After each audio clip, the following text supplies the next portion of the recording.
I'm Addison, 38 years old, living in a small town near Spokane, Washington. 2 weeks ago, I underwent major abdominal surgery. The incisions still hadn't fully healed, and every movement felt like someone was dragging nails through my skin. These days, just reaching for the TV remote was enough to make me break into a sweat from the pain.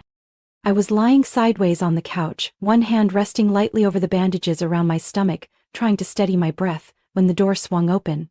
Ethan, my husband, walked in, eyes glued to his phone. He didn't even glance at my pained expression. Mom just called. They decided to have Christmas at our place this year. He said it casually, like announcing the weather. I sat up with effort, a burning stretch pulling along my back.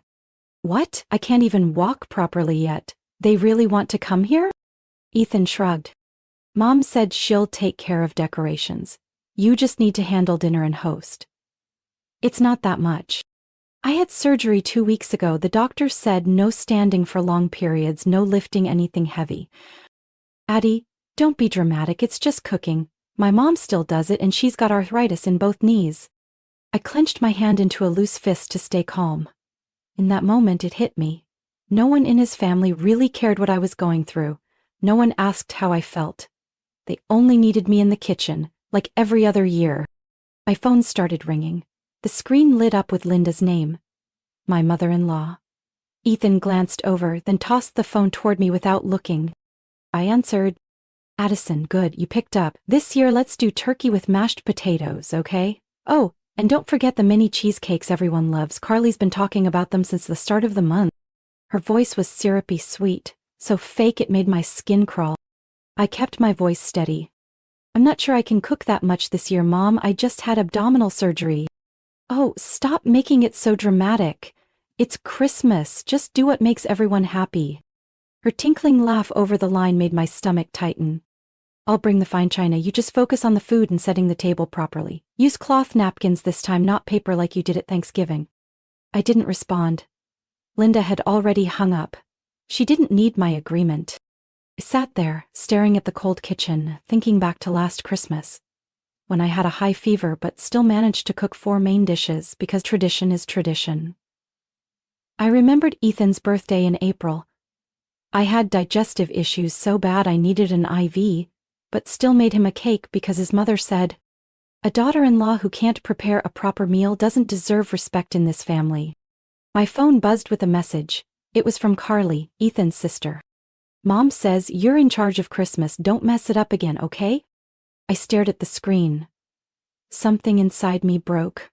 Not loudly, not dramatically, just a quiet, final crack. I shuffled into the bathroom. The pale yellow light reflected my face in the mirror. Pale, gaunt, but something in me held steady for once. No longer completely defeated. I gently touched the stitched-up area on my abdomen. The dull pain reminded me of everything I'd endured for what they called family. And I knew this Christmas wouldn't be like the ones before. The next morning, as I took careful steps around the house for recovery, Ethan sat at the kitchen table with a cup of coffee and half a piece of toast. He didn't ask how I was feeling or whether I'd slept okay, as if I were just another appliance in the house, like the coffee maker, the fridge, or the old sofa he once said he'd replace. Mom wants to know what you're planning to cook for the 25th, Ethan said, eyes still fixed on his phone. I turned my face away from the bright sunlight coming through the window. I can't even slice an apple right now, Ethan. How do you expect me to roast a turkey or prepare an entire meal? He sighed and set the cup down hard enough to spill a little. I know you're tired, but this is important. The whole family's counting on you. Mom already said, just put in a little effort. I bit my lip. A little effort? Like last Thanksgiving when I stood for 6 hours with a migraine? Or your mom's birthday when I had a fever but still made 3 kinds of cake? Ethan didn't answer. He just looked at me, then muttered with a tone colder than before. My mom is 65 and still handles everything. You're 38, don't keep using surgery as an excuse. I turned away. My heart didn't race from anger, but from the weight of realizing the man who once held my hand at the altar no longer saw me at all. My phone buzzed again, a text from Carly. Mom says you're just being lazy, acting all weak. Do it properly this time. You burned the cake last year. Before I could lock the screen, it rang. Linda. I hesitated, then picked up. Addison, don't mess things up like last year. Grandma's coming, and she can't handle anything spicy. For desserts, cut the sugar. Carly's dieting. And oh, make sure the table's done with white flowers, red ones look cheap. I gripped the phone tighter. Mom, I don't know if I can do all this. Come on, I'm not asking for the moon. Just the same as always, don't make us look bad in front of the relatives. She hung up before I could say another word. I stood there in the cold kitchen, hearing my own voice echo inside my head. Am I even a person here? Or just their default holiday chef? The doorbell rang. I opened it slowly. Carly, 27, with her perfect curls and bright red nails, stood holding 2 gift bags and a printed list. Here's the menu everyone agreed on, she said, handing me the paper without even making eye contact.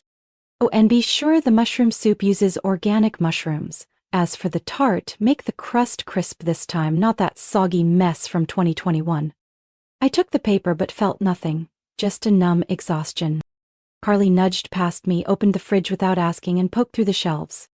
Mom said to check if you've started anything. We're all busy, so don't go scrambling at the last minute again like last year. I said nothing, just walked back to my room, closed the door, and sat on the bed.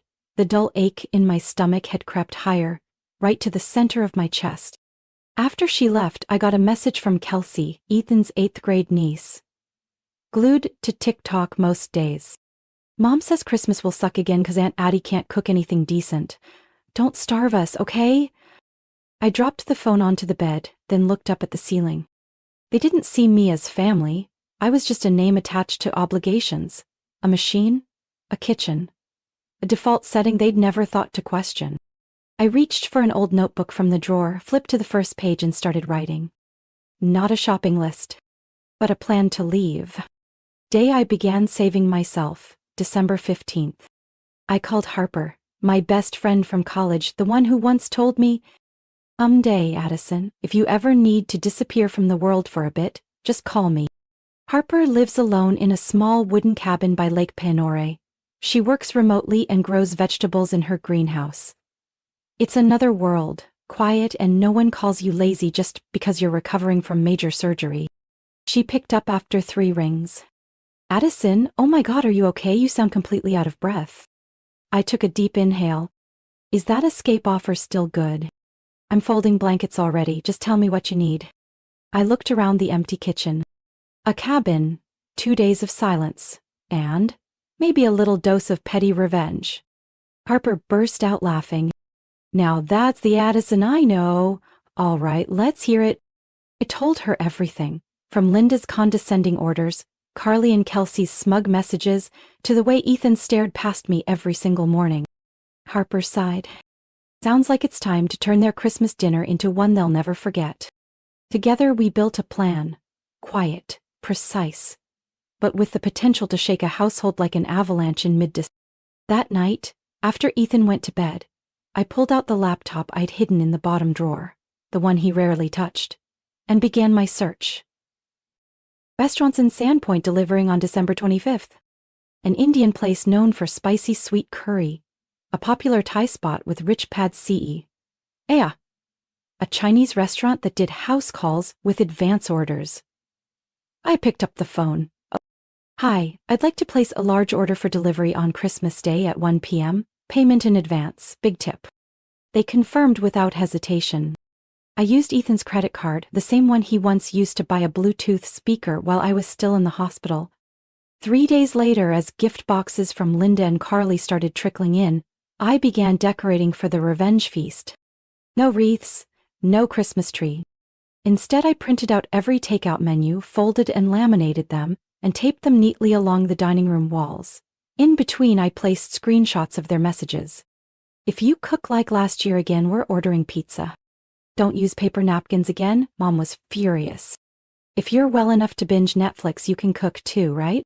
I didn't add a single comment. Their own words were the perfect display. I opened the voice recorder app and documented every call. Stop being dramatic. What kind of illness keeps someone down this long? My mom still bakes every year with back pain.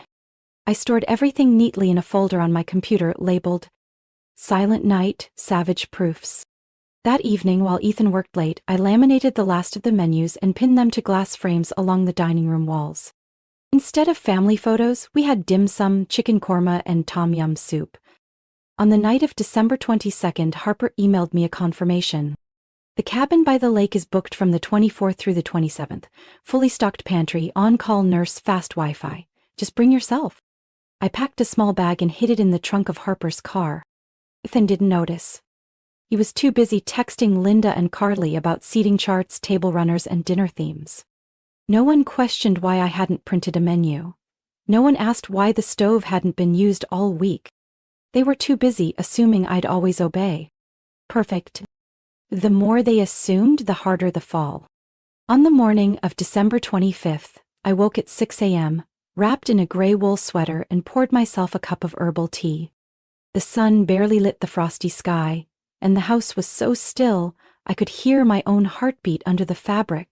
On the dining table was the note I'd printed the night before, placed carefully in the center of a small wreath made of dried eucalyptus. Merry Christmas. All meals have been prepaid. Complaints may be directed to my surgeon. Addison. Next to it I left color-printed receipts from 4 different restaurants: Thai, Indian, Chinese, and a Southern Smile BBQ place. Each one noted clearly, "Deliver by 1 p.m. at the front door." Beneath every receipt, a handwritten message in slanted script. "Since you all love options so much, I made sure you'd have plenty this year." On the walls, laminated menus were displayed like exhibits in a gallery. Between them, screenshots of texts from Carly, Linda, and Kelsey, unedited, unfiltered. No captions needed, they told the story better than I ever could. I looked around, taking in the last Christmas dinner I would ever host as a daughter-in-law. At 8:30 a.m., Harper's car rolled up, horn tapping once. I carried my suitcase out. It was so light I didn't even need both hands. Ethan had left earlier to pick up his grandmother. For the first time in years, the house felt entirely mine, for just a moment. "Ready, General?" Harper grinned as I slid into the passenger seat. "More than ever." We drove out of town, winding past snow-covered hills. Behind me, everything was already set in motion. And this time, I wouldn't be around to clean up after anyone. At 10:58 a.m., through the Ring doorbell app, I saw Linda's familiar SUV pull up to the front gate. Then came Carly's car and Kelsey's minivan with her husband. All 3 stepped out dressed in bright red dresses, high heels, and carrying elaborately wrapped gifts. "Addison," Linda shouted from the steps. "Open up! Isn't anyone going to greet us?" They entered using the keypad code they'd used every year. I watched them file in, Carly calling out, "Why isn't there a smell? The kitchen's cold. Mom, maybe she overslept." But when they stepped into the dining room, they froze. Like they'd just walked into a funeral. "What the hell is this?" Carly yelled. Linda read my printed note aloud, her eyes wide. "Merry Christmas, all meals have been prepaid. For complaints, please contact my surgeon." Addison. Kelsey picked up a Chinese food menu, squinting at the Mandarin characters in confusion. "This one's steamed fish. Is anyone even gonna eat that?" All chatter stopped when Ethan walked in, holding a tray of bread rolls he'd picked up on the way. He stopped cold at the sight of the wall, now turned into a display of receipts, menus, and screenshots. "Where's Addison?" he asked, voice low. Linda slammed a receipt on the table. "You should ask your wife. What kind of joke is this?" Carly angrily pulled out her phone. Through the camera I could see her screen show my Facebook post, a picture of the empty kitchen with a simple caption. "This Christmas, I chose rest. Food will arrive at 1 p.m. At 1 o'clock, 4 delivery drivers from 4 different restaurants arrived almost simultaneously. They walked in like catering staff at a private event. Large insulated containers, branded napkins, and even thank you notes from the chefs. Linda, Carly, and Kelsey stood frozen, staring as each box was carefully placed on the table. Not a single traditional dish, no turkey, no cranberry sauce, and no Addison. Ethan sat in silence, pulled out his phone, and saw the message I'd sent. "Don't come looking for me. I haven't disappeared. I've just finally shown up. Exactly where I belong. Enjoy your meal." Back at the cabin by the lake, I sat on the porch, wrapped in a thick blanket, sipping the hot cocoa Harper had made. The smell of freshly baked cinnamon rolls drifted from the kitchen. "Plug in the fairy lights?" Harper asked. I smiled. No need, it feels bright enough already. Inside the cabin, I sat at the desk, hands resting on my laptop keyboard. Outside, snow fell steadily on the still surface of the lake. In that quiet space, I opened the only folder saved on my desktop, titled, The Truth Behind Christmas. I drafted an email addressed to all those who had turned me into the official family servant for years: Linda, Carly, Kelsey, Ethan, and 2 of his aunts. The subject line was short and direct. Why didn't show up this year? I attached 3 things. First, a photo of my surgical incision, clearly showing stitches nearly a foot long still healing just below my abdomen.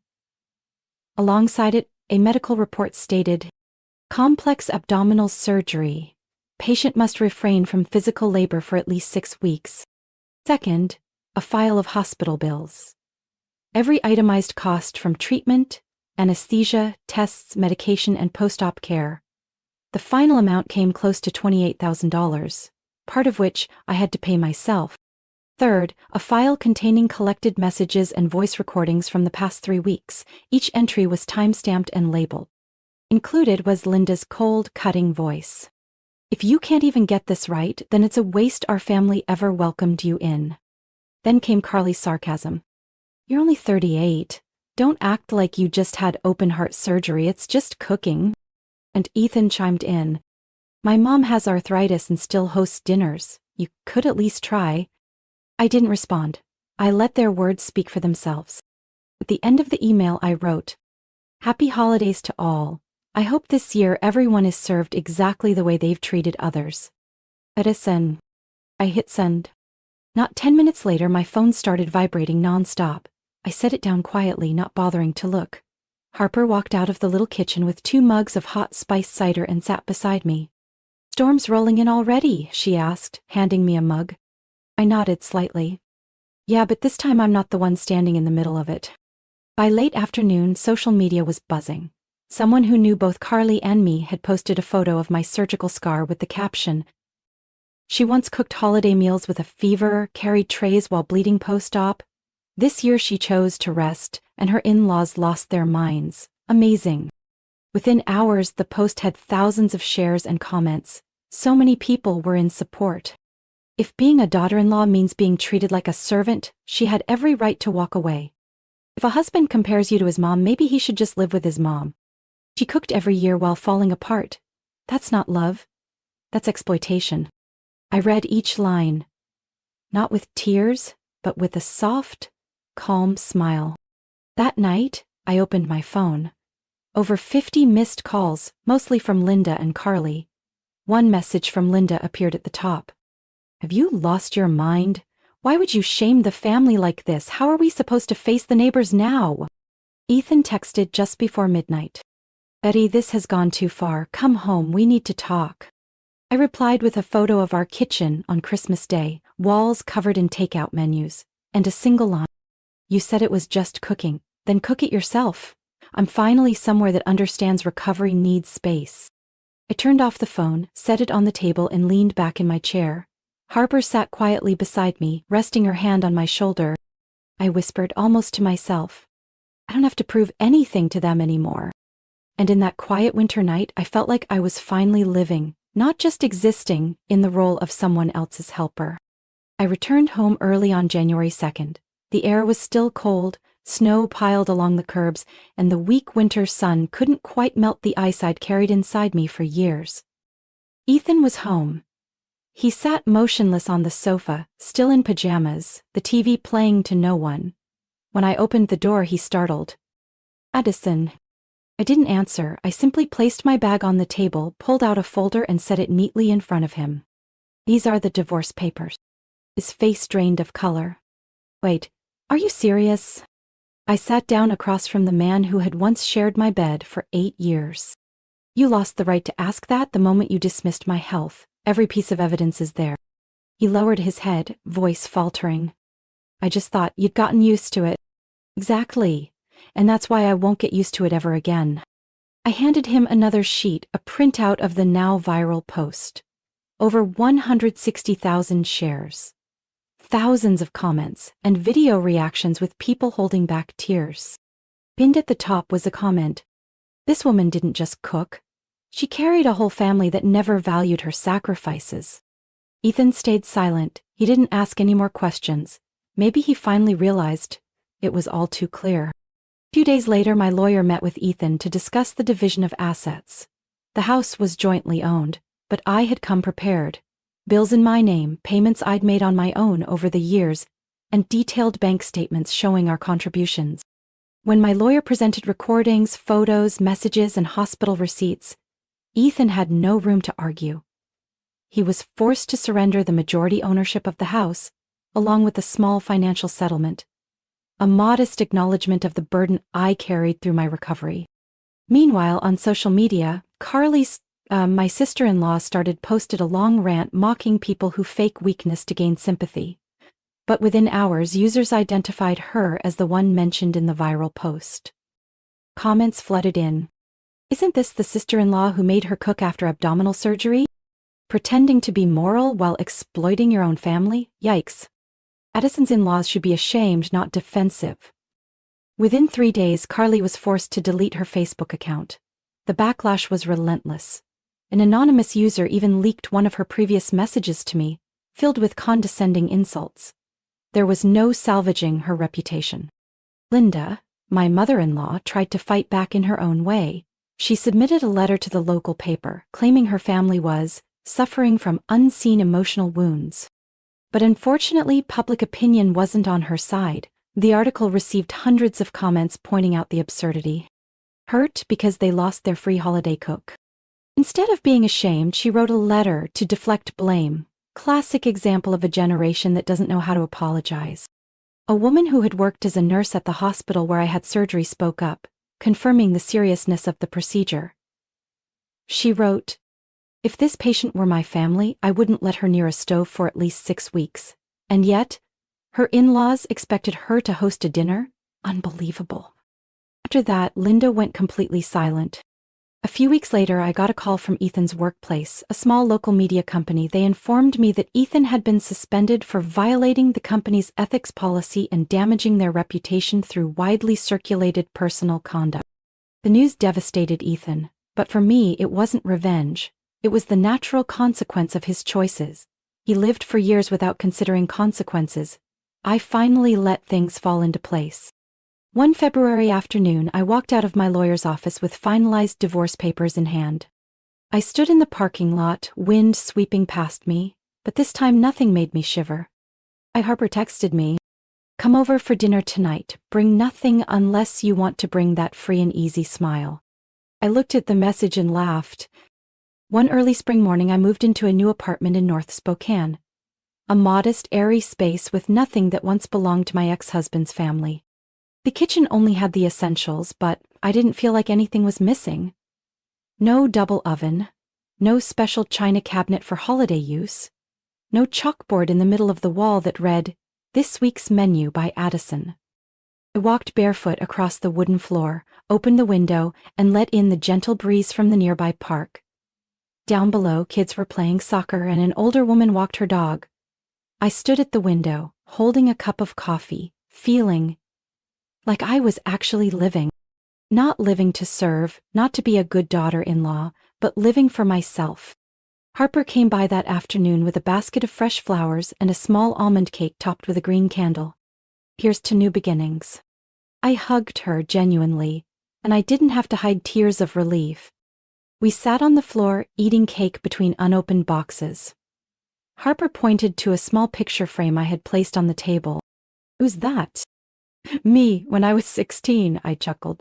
Back then, I swore I'd never let anyone make me feel small, but somewhere between all the dinners, the daughter-in-law titles, and empty thank yous, I forgot. Harper nodded. "What matters is, you remembered, and this time, you're not forgetting again." I didn't reply. I didn't need to. My actions had already said enough. A week later, I ran into Carly at the grocery store. She was standing by the bakery aisle fumbling with her shopping list. When she saw me, her eyes blinked a few times before her voice softened. "You look different." I gave a small smile. "Yeah, makes sense. Nobody sees me in the role they once boxed me into anymore." She was quiet for a moment, then murmured, "Anyway, I'm sorry. I think I was really careless. I nodded. Carelessness has a price, Carly. I hope you've paid it. In April, I officially launched a small weekend cooking class, not to serve anyone, but to teach other women how to love their kitchens without losing themselves in them. On the first day, 8 women showed up. One of them, a newly divorced woman in her 50s, asked me, "Do you ever regret walking away from it all?" I set the knife down on the cutting board, dried my hands, and looked at her. I didn't walk away from anything. I just stopped carrying what was never mine to hold. The kitchen fell silent for a second, then everyone quietly returned to what they were doing. But I knew my words had landed, just like Harper's once did with me. That evening, as I stood washing dishes under the soft glow of the kitchen light, my phone buzzed. A message from Ethan. "I've signed everything. I hope you live well." I set the phone down without replying. There was no need. I was already living well. Truly well. I was finally the one holding the strings. In June, I returned to the cabin by the lake with Harper. The small house still sat quietly by the water. We brought toasted bread, warm cider, and unfiltered laughter that didn't need a reason. At dusk, I sat on the wooden porch, watching the lake reflect the soft red hue of the sky. I opened my old notebook and flipped to the first page, where I once wrote, "The day I began saving myself, December 15th. Silently, I added a new line just beneath it. And I did it. I used to be the one behind the stove stirring pots while others laughed in front of the TV. I set tables, washed dishes, and pushed through pain because I thought that's what a good wife was supposed to do. But now, I understand. No one has the right to ask you to trade your health, your dignity, or your self-worth just to keep a seat at their dinner table." I pulled a small handwritten note from my coat pocket. It read, "Family isn't the place where you get drained. Family is where you choose to begin again." I looked at Harper and smiled. I choose myself as family first. Addison's story is a powerful reminder that kindness should never mean silent endurance. In today's world, far too many women are expected to sacrifice quietly, even when their health and dignity are dismissed. But like Addison, anyone has the right to draw boundaries, rise, and reclaim their life. Self-respect isn't selfish. It's essential for a life that's healthy, free, and truly meaningful. And it's never too late to begin again. What do you think of Addison's decision? What would you do in her place? Leave a comment below, and don't forget to follow the channel for more heartfelt, powerful stories about family and life.